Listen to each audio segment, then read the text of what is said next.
The Arabian Nights episode 10वां। बदतमीज। क्रोध से फुंफारती शहजादी ने तड़ाक के साथ एक तमाचा जादूगर के मुंह पर मारा, परंतु तमाचा लगाने के बाद भी जादूगर पर कोई असर न हुआ। वह उसी प्रकार बेशर्मी से हंसता हुआ बोला, आपने मुझे तमाचा मारा, परंतु मुझे ऐसा लगा जैसे किसी फूल ने मारा हो। शहजादी जादूगर की इस बदतमीजी पर हतप्रभा थी। वो सोच भी नहीं सकती थी कि कोई बदसूरत और बदतमीज व्यक्ति उसके कमरे में घुसकर उसके साथ बदतमीजी कर सकता है। शहजादी के क्रोध से फुंफारती हुए उसने उसे कहा, निकल जा इस कमरे से, वरना मेरा पति आ गया तो तेरी जान ले लेगा। तेरी भलाई इसी में है कि तुरंत यहाँ से भाग जा। यह सुनकर जादूगर ने पुनः अट्टहास लगाया और बोला, तेरा पति वो अलादीन, उस उल्ले के पट्टे को भूल जा शहजादी। अलादीन तो बेचारा अफगानिस्तान के जंगलों में अभी तक अपना सिर टकराता फिर रहा होगा। शायद तुम्हें मालूम नहीं कि शहजादी, तुम इस समय अफगानिस्तान में नहीं हो बल्कि अफ्रीका में हो। अलादीन कभी भी यहाँ तक नहीं पहुँच सकता, क्योंकि अलादीन को तो क्या उसके फरिश्तों को भी मालूम नहीं होगा कि उसका महल तथा उसकी खूबसूरत बीवी इस समय अफ्रीका में है। क्या मैं इस समय अफ्रीका में हूँ? क्या बकते हो? मैं बक नहीं रहा हूँ शहजादी, बल्कि सच्चाई बयान कर रहा हूँ। जादूगर क्रूरता के साथ बोला, तुम इस वक्त मेरे कब्जे में हो। अगर तुम्हें यहाँ से भागना है तो तुम अपनी जान गंवा सकती हो। शहजादी ने झटके से खिड़की खोली और ये देखकर हैरान रह गई। सचमुच बाहर का दृश्य बदला हुआ था। शहजादी आश्चर्यचकित होकर दूर दूर तक फैली अथाह रेत के ढेर को देख रही थी। चारों तरफ रेत ही रेत फैली थी। सूरज की गर्मी में तपती रेत शहजादी की तरफ देखकर जादूगर ने क्रूर मुस्कान के साथ बोला, क्या अब तुम्हें यकीन हो गया शहजादी कि तुम अफगानिस्तान में नहीं अफ्रीका में हो? या अल्लाह, अब क्या होगा? शहजादी का दिमाग अंधकार में डूबने लगा। वो बेहोश होकर गिर पड़ी। उधर अफगानिस्तान में हाहाकार मचा हुआ था। चारों ओर एक ही शोर मचा रहा। अलादीन का विशाल महल गायब हो गया। पूरा शहर हतप्रभ था कि भला अलादीन का महल अचानक गायब कैसे हो? हर किसी की जुबान पर एक ही प्रश्न था कि अलादीन का महल गया तो गया कहाँ, परंतु जवाब नादारात था। कल तक जहाँ विशाल महल खड़ा था, इस समय वहाँ गाय भैंस चर रही थी। पूरा मैदान सपाट हो गया था। बादशाह के दरबार में तुरंत ये बात पहुँच गई। वो भी हतप्रभ रह गए। सभी सोच रहे थे कि महल अचानक गायब कैसे हो गया। बादशाह का बुरा हाल था। वो शहजादी नूर महल की याद में आंसू बहा रहा था। दुष्ट वजीर ने सोचा कि यही समय है बादशाह को अलादीन के खिलाफ भड़का दिया जाए। उसे अलादीन से चिढ़ थी। अब उसे अलादीन से बदला लेने का एक सुनहरा मौका मिल गया था। वजीर बादशाह से अलादीन की बुराई करके हुए बोला, मुझे तो अलादीन पर पहले से ही शक था। बादशाह सलामत, वरना अचानक इतनी संपत्ति भले किसी को मिलती है? यह सब अलादीन ने जादू के बल पर किया है। जब उसका जादू खत्म हो गया तो वो महल भी गायब हो गया। हमारी शहजादी की जान भी अब गई समझिए, क्योंकि वो महल और शहजादी अब कभी वापस नहीं आ सकेंगे। अलादीन से अपनी मासूम शहजादी की शादी करके तो मैं पछता रहा हूँ।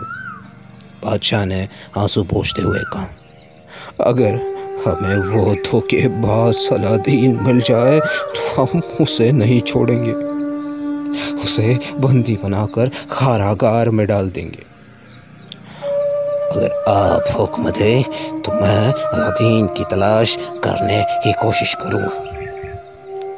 तलाश की कोशिश नहीं, बल्कि उसे कहीं से भी तलाश करके हमारे सामने पेश करो।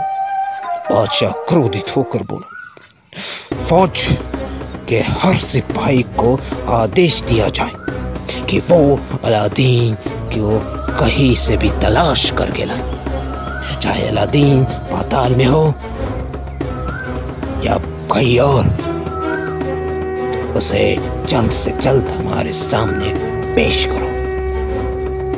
बादशाह की आदेश पाते ही चारों तरफ अलादीन की तलाश जारी होने लगी। चारों देशों में सैनिक फैल गए। सभी का एक ही काम था, अलादीन को तलाश करना। उधर अलादीन शहजादी के ख्यालों में खो गया। शिकार से वापस लौट रहा था। इसी समय वो बहुत प्रसन्न था कि उसे शहजादी से मिलकर बहुत उत्सुकता थी। अचानक रास्ते में बादशाह के सिपाही ने अलादीन को चारों तरफ से घेर लिया। जब सिपाही ने उसे गिरफ्तार करने की कोशिश की तो वो हैरान हो गया। सिपाही से बोला, अरे अरे ये क्या कर रहे हो? क्या तुम नहीं जानते कि मैं अलादीन हूँ, यहाँ का होने वाला बादशाह, यहाँ का होने वाला बादशाह? जादू के बल पर कोई बादशाह नहीं बन सकता श्रीमान, एक सिपाही ने हंसकर कहा। आपका जादू समाप्त हो चुका है। आपका वो शानदार महल शहजादी सहित वहां से गायब हो चुका है।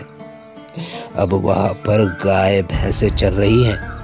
बादशाह शहजादी के गम में रो रो कर पागल हो चुके हैं। चारों दिशाओं में आपकी तलाश हो रही है। सिपाही की बात सुनकर अलादीन सन्न हो गया। सिपाही की बात पर उसे तनिक भी विश्वास नहीं हो रहा था। वो बेहद अचंभित था। स्वतः ही उसके मुख से निकल गया, ये कैसे हो सकता है? ऐसा ही हुआ है श्रीमान, सिपाही बोला। ये कोई कहानी नहीं बल्कि सच्चाई है। बादशाह ने हमें आदेश दिया है कि अलादीन को कहीं से भी तलाश करके उसके सामने लेकर आओ और उसे फांसी पर लटका दो। ठीक है, दरबार में जाकर सब पता लग जाएगा।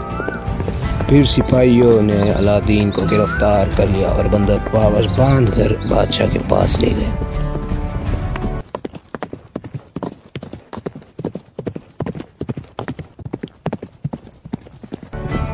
अलादीन को दरबार में पेश किया गया। उसे रस्सियों से बांधा हुआ था। दरबार खचाखच भरा हुआ था। अलादीन की हालत पतली थी। सारे आम बेइज्जती तथा शहजादी से वियोग के गम में वो आंसू बहा रहा था। वो ये सोचकर परेशान था कि जाने शहजादी इस समय किस हाल में होगी। अलादीन को देखकर बादशाह ने क्रोध उबलते हुए कहा, अगर अपनी जान की सलामती चाहते हो तो हमें बता दो कि तुम्हारा वो महल और शहजादी कहाँ गायब हुए हैं। अगर नहीं बताओगे तो हम तुम्हारी जान ले लेंगे। मैं कुछ नहीं जानता, अलादीन मायूसी भरे स्वर में बोला। मैं तो उस समय शिकार पर गया हुआ था। मुझे स्वयं नहीं मालूम कि मेरे पीछे मेरा महल और शहजादी अचानक गायब कैसे हो गए। मैं तो स्वयं शहजादी के गम में पागल सा हो चुका हूँ। बादशाह ने जब ये बात सुनी तो उसे समझ नहीं आया। उसका पारा 7वें आसमान पर पहुंच गया।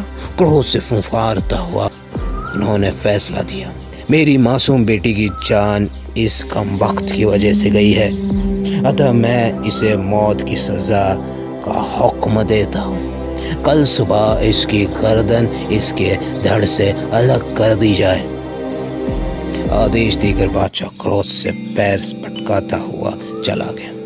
अलादीन बेचारा कुछ भी नहीं कर सका। वो बस अपनी किस्मत पर आंसू बहाए जा रहा था। उफ, मेरी शहजादी ने उफ, मेरी शहजादी न जाने किस हाल में होगी। काश मैं मरने से पूर्व उसकी एक झलक देख सकता। उसने दिल ही दिल में खुदा को याद किया, या खुदा, प्यार करने वाले का तू ये कैसा इम्तिहान ले रहा। प्यार करने वाले को इस तरह जुदा करके क्यों मारता है तू? यदि यही सब करना था तो हमारे दिलों को मिलाया ही क्यों? हमारे दिलों को एक न करता तो अच्छा होता। यूं तड़प तड़प कर तो नहीं मारना पड़ता, यूं तड़प तड़प कर तो नहीं मरना पड़ता। मेरी शहजादी न जाने किस हाल में होगी। अलादीन को पूरी रात शहजादी की याद सताती रही। वो रात भर आंसू बहाता रहा। सुबह होने के बाद अलादीन ने सोचा, जब मरना ही है तो यूं रो रो कर मरने से क्या फ़ायदा। खुशी खुशी अल्लाह को याद करके क्यों ना मरूं। कुदरत के खेल निराले हैं। पहले कुदरत ने मुझे आवारा बनाया, फिर धन दौलत और एक खूबसूरत बीवी मुझे दी, और अब कुदरत ही मुझे रुला रही है। शायद ये भी कुदरत का कोई निराला खेल हो।